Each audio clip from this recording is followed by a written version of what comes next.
My philosophy has always been, and I really think it's probably almost literally always, that all parents screw their kids up. And I think I must have had that idea when I was a kid while I was growing up.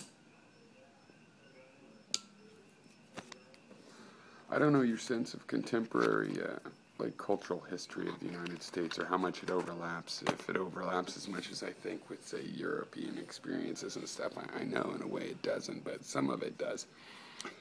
Just don't know which part. But I was born in 1967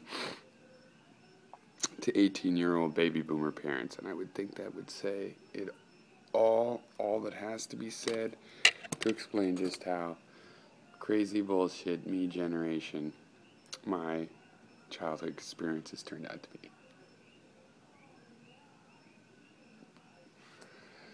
And there was nothing truly horrible, just a lot of just instability and drama. And then when I was left home 17, I started to clear my head. Took me a decade or so. I highly recommend doing that process. But most people are just dealing with what they got. But even if you want to be a good parent, you don't know all your problems. If you've matured at all in your life, you've seen yourself change in ways where you have to go, Jesus, I'm obviously going to have changes like this to make when I'm old, and it's too late. So I don't know. You just have to give kids the tools to solve the problems on their own, to figure out. It's like, tell them all the problems you know you have. Tell them, hey, you're going to have to figure out some of my problems I don't know. Let them blame you. Don't let them blame you. Whatever. Take the bull by the horns.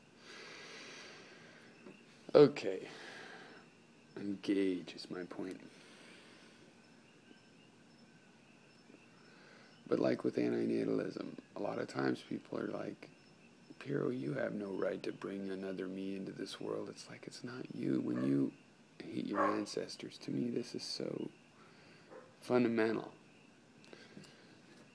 When you're angry at your ancestors for bringing you into the world, you don't use abstractions. Don't pretend that your cousins are your ancestors, and that the future generations that are going to have more kids are your ancestors. Your ancestors are your ancestors. Your mom, dad, grandma. Those, think specifically. Those are the people you're thinking about.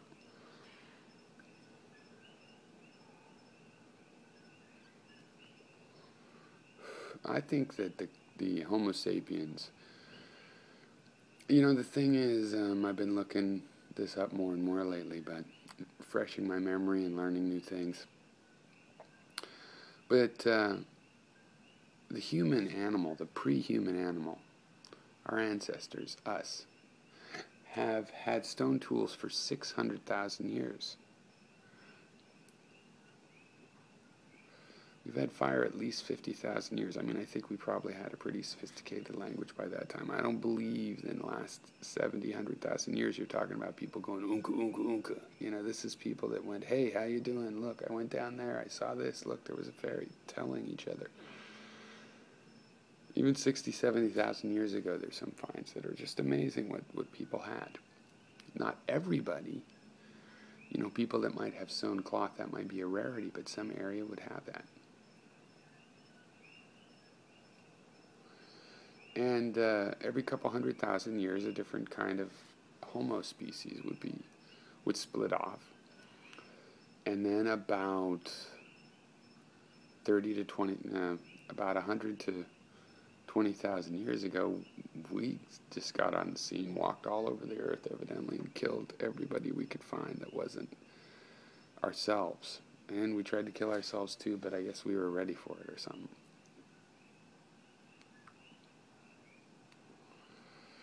They're finding out Neanderthal bred into the population, but they were just massacred. The same thing happened in Asia and just all over the world. And you think Homo erectus is better to have not lived. It's like you have to face this thing, man.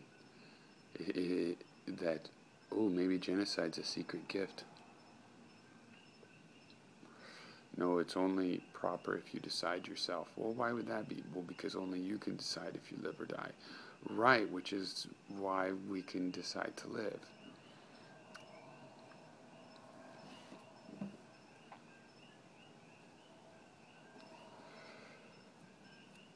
I just think people need to deal with their parent issues. It's like, you think of through your childhood, and people go, "Oh, you think about your childhood? You can just forget about it." Yeah, right. That's why you're 50 with still weird hang-ups you don't understand. I want to at least understand my hang-ups. I mean, I'm okay with having them, but I at least want to understand them as much as I can on my way out the door here. And there are a lot of things you can solve, a lot of things. It's like, I should get up in the morning and get the newspaper. Okay, that's a small thing, and read it and not just buy it. Okay, doesn't matter, that's insignificant. But it makes my life better. So is it insignificant? You can learn a lot of these things now. Will I ever be not this way and more that way? And well, I don't know. Do I really want to? Or, if I face how it is, then I can sort all that out.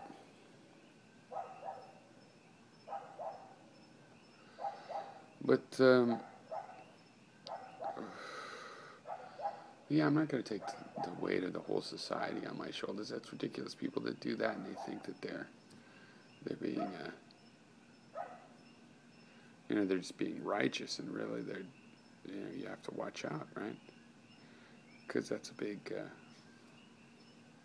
weight to take. It might not be your right to take that.